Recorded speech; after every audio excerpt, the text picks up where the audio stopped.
ಇವತ್ತು ರಾಜ್ಯದಲ್ಲಿ ನಮ್ಮ ಹೋರಾಟ ಇರ್ತಕ್ಕಂಥದ್ದು ಖಾಸಗಿ ಸಾರಿಗೆ ಸಂಘಟನೆಗಳ ಒಕ್ಕೂಟದ ಹೋರಾಟ ಹಿಂದಿನಿಂದ ಇದ್ದಿರ್ತಕ್ಕಂಥದ್ದು.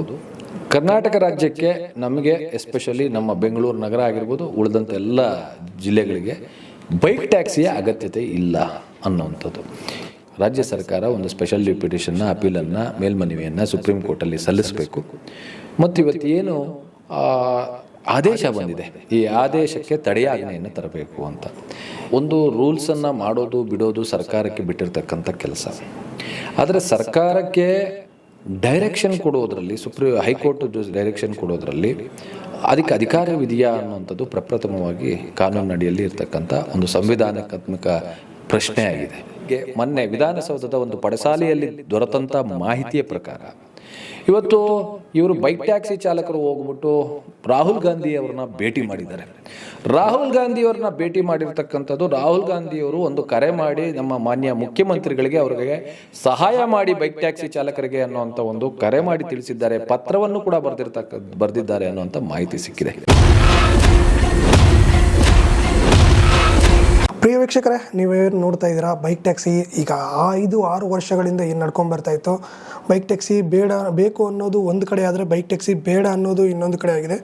ಈ ರೀಸೆಂಟಾಗಿ ಹೈಕೋರ್ಟ್ ಕೂಡ ಒಂದು ಆದೇಶನ ಹೊರಡಿಸುತ್ತೆ, ಬೈಕ್ ಟ್ಯಾಕ್ಸಿಗೆ ಒಂದು ಅನುಕೂಲ ಆಗೋದು ರೀತಿ ಮಾಡಿ ಅಂತ ಹೇಳ್ಬಿಟ್ಟು ಸರ್ಕಾರಕ್ಕೆ. ಅದ್ರ ಬಗ್ಗೆ ಮಾತಾಡೋಕ್ಕೆ ನಮ್ಮ ಜೊತೆಗೆ ನಟರಾಜ್ ಶರ್ಮಾ ವಕೀಲರಿದ್ದಾರೆ. ಸರ್ ನಮಸ್ತೆ. ನಮಸ್ಕಾರ ಸರ್, ಈಗ ಬೈಕ್ ಟ್ಯಾಕ್ಸಿ ವಿಚಾರವಾಗಿ ಈಗ ಆದೇಶ ಬಂತು, ನಿಮಗೂ ಗೊತ್ತಿರುತ್ತೆ, ಏನೇನಾಯಿತು ಸರ್ ಅದು? ನೋಡಿ, ಆದೇಶದಲ್ಲಿ 3 ಪ್ರಮುಖವಾದಂಥ ಡೈರೆಕ್ಷನ್ಸನ್ನು ರಾಜ್ಯ ಸರ್ಕಾರಕ್ಕೆ ಕೊಟ್ಟಿದೆ. ಮೊದಲನೇದಾಗಿ ಏನು ಲೈಸೆನ್ಸ್, ಅಗ್ರಿಗೇಟರ್ ಲೈಸೆನ್ಸ್ಗಳನ್ನು, ಅರ್ಜಿಗಳನ್ನು ಹಾಕ್ಕೊಂಡಿದ್ದಾರೆ, ಈ ಅರ್ಜಿಗಳನ್ನು ಮೊದಲು ಪರಿಗಣಿಸಿ ಅನ್ನುವಂಥದ್ದು. ಎರಡನೇದು, ಏನು ಬೈಕ್ ಟ್ಯಾಕ್ಸಿಗಳವ್ರು ಇದ್ದಾರೆ ಅವರು ಆ ಪರ್ಮಿಟ್ಗೆ ಏನಾದರೂ ಅರ್ಜಿಗಳನ್ನು ಹಾಕ್ಕೊಂಡ್ರೆ ಅವರಿಗೆ ಪರ್ಮಿಟ್ಗಳನ್ನು ಕೊಡಿ ಅಂತೇಳ್ಬಿಟ್ಟು ಹೇಳಿದ್ದಾರೆ. ಮತ್ತು ಅವರೇನಾದರೂ ಎಲ್ಲೋ ಬೋರ್ಡ್ ರಿಜಿಸ್ಟ್ರ್ ಮಾಡ್ಕೊತಾರೆ ಅಂದರೆ ಅವ್ರಿಗೆ ಎಲ್ಲೋ ಬೋರ್ಡ್ ರಿಜಿಸ್ಟ್ರ್ ಮಾಡ್ಕೊಳ್ಳೋಕ್ಕೆ ಅನುಕೂಲ ಮಾಡಿಕೊಡಿ ಅನ್ನೋಂಥ ಒಂದು ಡೈರೆಕ್ಷನ್ನು ಕೊಟ್ಟಿದ್ದಾರೆ. ಎಲ್ಲದಕ್ಕಿಂತ ಹೆಚ್ಚಾಗಿ ಮೊದಲನೇದಾಗಿ ನಾನು ಹೇಳಲಿಕ್ಕೆ ಬಯಸೋದಿಷ್ಟೇ, ಇವತ್ತು ರಾಜ್ಯದಲ್ಲಿ ನಮ್ಮ ಹೋರಾಟ ಇರ್ತಕ್ಕಂಥದ್ದು ಖಾಸಗಿ ಸಾರಿಗೆ ಸಂಘಟನೆಗಳ ಒಕ್ಕೂಟದ ಹೋರಾಟ ಹಿಂದಿನಿಂದ ಇದ್ದಿರ್ತಕ್ಕಂಥದ್ದು.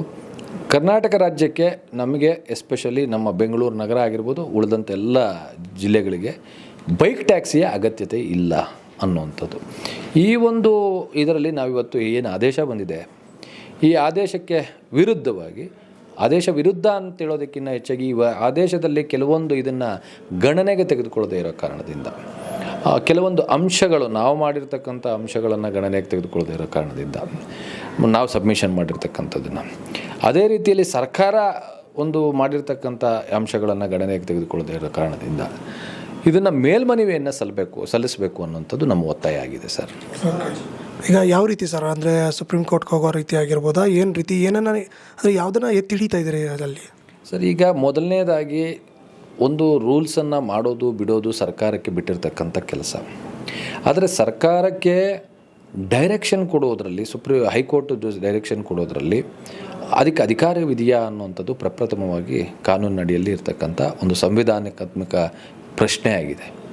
ಇದನ್ನು ಪ್ರಶ್ನಿಸಿ ಇವತ್ತು ಮೊದಲನೇದಾಗಿ ರಾಜ್ಯ ಸರ್ಕಾರ ಅಪೀಲ್ ಹೋಗಬೇಕು, SLP ಸ್ಪೆಷಲ್ ಲೀವ್ ಪಿಟಿಷನ್ ಹೋಗಬೇಕು ಅನ್ನೋವಂಥದ್ದನ್ನು ನಮ್ಮ ಒತ್ತಾಯ ಆಗಿರ್ತಕ್ಕಂಥದ್ದು ಸರ್.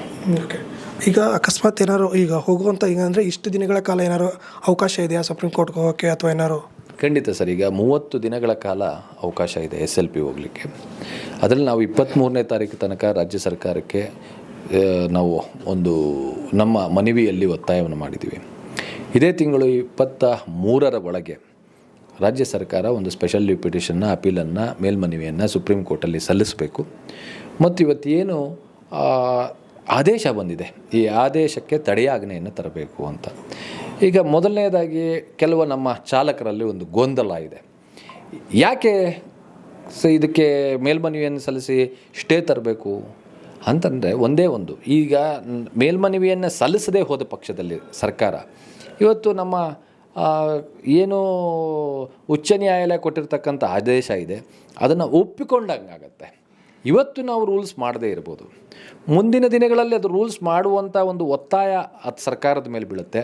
ಮತ್ತು ಅಪೀಲ್ ಹೋಗದೇ ಇದ್ದಾಗ ಏನಾಗುತ್ತೆ ಅಂತಂದರೆ ಈ ಅಗ್ರಿಗೇಟರ್ ಕಂಪನಿಗಳು ನಮ್ಮ ಸರ್ಕಾರದ ಮೇಲೆ ಕಂಟೆಂಪ್ಟ್ ಆಫ್ ಕೋರ್ಟ್ ಹಾಕುವಂಥ ಇದು ಕೂಡ ಅವ್ರಿಗೆ ಒಂದು ದಾರಿ ಕೂಡ ಇರುತ್ತೆ. ಅದರಿಂದ ನಾನು ಸರ್ಕಾರವನ್ನು ಒತ್ತಾಯ ಈ ಕಾರಣದಿಂದ ಮಾಡ್ತಾ ಇದ್ದೀನಿ, ದಯವಿಟ್ಟು ಮೊದಲು ಹೋಗಿ ಸ್ಟೇ ತನ್ನಿ ಈ ಆರ್ಡ್ರಿಗೆ.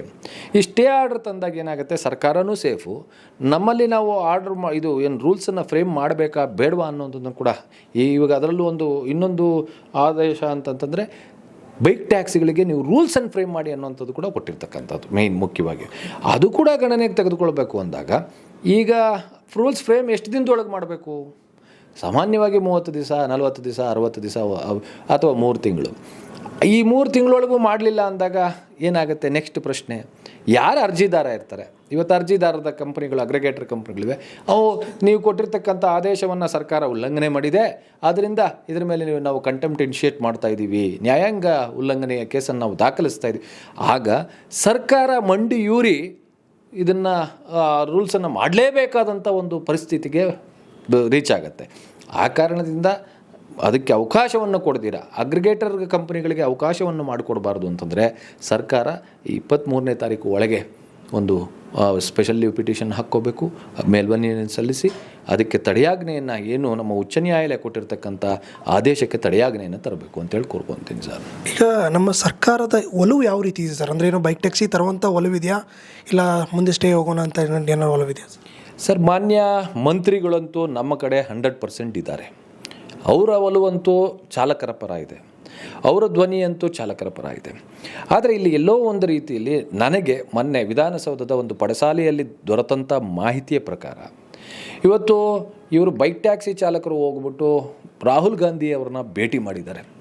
ರಾಹುಲ್ ಗಾಂಧಿಯವ್ರನ್ನ ಭೇಟಿ ಮಾಡಿರ್ತಕ್ಕಂಥದ್ದು, ರಾಹುಲ್ ಗಾಂಧಿಯವರು ಒಂದು ಕರೆ ಮಾಡಿ ನಮ್ಮ ಮಾನ್ಯ ಮುಖ್ಯಮಂತ್ರಿಗಳಿಗೆ ಅವ್ರಿಗೆ ಸಹಾಯ ಮಾಡಿ ಬೈಕ್ ಟ್ಯಾಕ್ಸಿ ಚಾಲಕರಿಗೆ ಅನ್ನೋವಂಥ ಒಂದು ಕರೆ ಮಾಡಿ ತಿಳಿಸಿದ್ದಾರೆ, ಪತ್ರವನ್ನು ಕೂಡ ಬರೆದಿದ್ದಾರೆ ಅನ್ನೋವಂಥ ಮಾಹಿತಿ ಸಿಕ್ಕಿದೆ.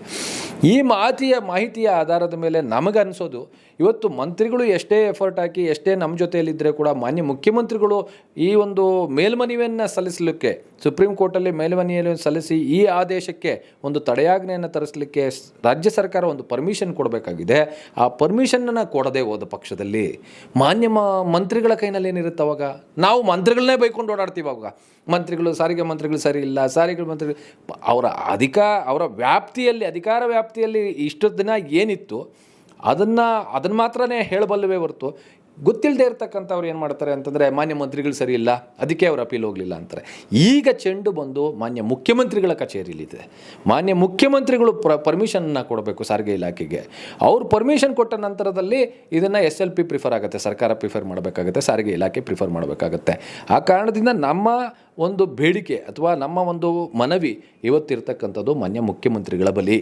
ಮಾನ್ಯ ಮುಖ್ಯಮಂತ್ರಿಗಳು ಇದಕ್ಕೆ ಅವಕಾಶವನ್ನು ಕೊಟ್ಟು ಮೇಲ್ಮನವಿ ಸಲ್ಲಿಸಲು ಆದೇಶವನ್ನು ಕೊಡಬೇಕು. ಒಂದು ಗೌರ್ಮೆಂಟ್ ನೋಟಿಫಿಕೇಷನ್ ಆಗಬೇಕಾಗುತ್ತೆ. ಯಾವುದೇ ಒಂದು ಆದೇಶವನ್ನು, ಉಚ್ಚ ನ್ಯಾಯಾಲಯದ ಆದೇಶವನ್ನು ಇವತ್ತು ಸುಪ್ರೀಂ ಕೋರ್ಟ್ಗೆ ಹೋಗ್ತಾರೆ ಅಂದರೆ ಅದಕ್ಕೆ ಸಪ್ರೇಟಾಗಿ ಒಂದು ನೋಟಿಫಿಕೇಷನ್ ಆಗಬೇಕಾಗುತ್ತೆ. ಲಾ ಡಿಪಾರ್ಟ್ಮೆಂಟಿಂದ, ಅಂದರೆ ಅಡ್ವೊಕೇಟ್ ಜನರಲ್ ಅವರಿಂದ ಒಪಿನಿಯನ್ ತೆಗೆದುಕೋಬೇಕಾಗುತ್ತೆ. ಆ ಒಪಿನಿಯನ್ ಬೇಸ್ಡ್ ಮೇಲೆ ಪ್ರಿನ್ಸಿಪಲ್ ಸೆಕ್ರೆಟರಿಗೆ ಬರುತ್ತೆ, ಪ್ರಿನ್ಸಿಪಲ್ ಸೆಕ್ರೆಟರಿ ಫೈನಾನ್ಸ್ ಡಿಪಾರ್ಟ್ಮೆಂಟಿಗೆ ಕಳಿಸ್ಬೇಕು. ಫೈನಾನ್ಸ್ ಡಿಪಾರ್ಟ್ಮೆಂಟ್ ಅಂದರೆ ಹೆಡ್ ಆಫ್ ದ ಫೈನಾನ್ಸ್ ಬಂದು ಇವತ್ತು ಮಾನ್ಯ ಮುಖ್ಯಮಂತ್ರಿಗಳಿದ್ದಾರೆ. ಮುಖ್ಯಮಂತ್ರಿಗಳು ಪರ್ಮಿಷನ್ ಕೊಡಲಿಲ್ಲ ಅಂದರೆ ಏನು ಮಾಡ್ತೀರಿ? ರಿಜೆಕ್ಟ್ ಮಾಡಿಬಿಟ್ರೆ ಅಂದರೆ ಏನು ಮಾಡ್ತೀರಿ? ಸೊ ಆ ಕಾರಣದಿಂದ ನಮ್ಮ ನಿನ್ನೆ ಎಲ್ಲ ಮೊನ್ನೆ ನಾವು ಒತ್ತಾಯವನ್ನು ಮಾಡ್ತಾ ಇರ್ತಕ್ಕಂಥದ್ದು, ದಯವಿಟ್ಟು ಮಾನ್ಯ ಮುಖ್ಯಮಂತ್ರಿಗಳೇ, ನೀವು ಬಡವರ ಪರ ಅಂತ ಹೇಳಿದ್ದೀರಿ, ನೀವು ದಲಿತರ ಪರ ಅಂತ ಹೇಳ್ಕೊತೀರಿ, ನಾನು ಸಮಾಜವಾದಿ ಅಂತ ಹೇಳ್ಕೊತೀರಿ. ನೀವು ನಿಜವಾಗಲೂ ಬಡವರ ಪರ ಆಗಿದ್ದರೆ, ನಿಜವಾಗ್ಲೂ ನೀವು ದಲಿತರ ಪರ ಆಗಿದ್ದರೆ, ಇವತ್ತು ನಮ್ಮಲ್ಲಿ ಆಟೋ ಓಡಿಸೋರು ಯಾರು MNC ಕಂಪ್ನಿಗಳಿಲ್ಲ ಸರ್, ಎಲ್ಲ ಬಡವರೇ ಇರ್ತಕ್ಕಂಥದ್ದು. ಆ ದಿನದ ಇದನ್ನು ದುಡಿಮೆ ಮಾಡ್ತಾರೆ, ಅವತ್ತೇ ಅವ್ರು ತಿನ್ನಬೇಕು, ಅವತ್ತೇ. ಅದರಿಂದ ಅವರ ಒಂದು ಕಾಳಜಿಯನ್ನು ಇಟ್ಕೊಂಡು ದಯವಿಟ್ಟು ಈ ಸರ್ಕಾರ ಒಂದು ಮೇಲ್ಮನವಿಗೆ ಅವಕಾಶ ಮಾಡಿಕೊಡ್ಬೇಕು ಅಂತೇಳ್ಬಿಟ್ಟು ನಾವು ಕೋರ್ತಾ ಇದ್ದೀವಿ ಸರ್.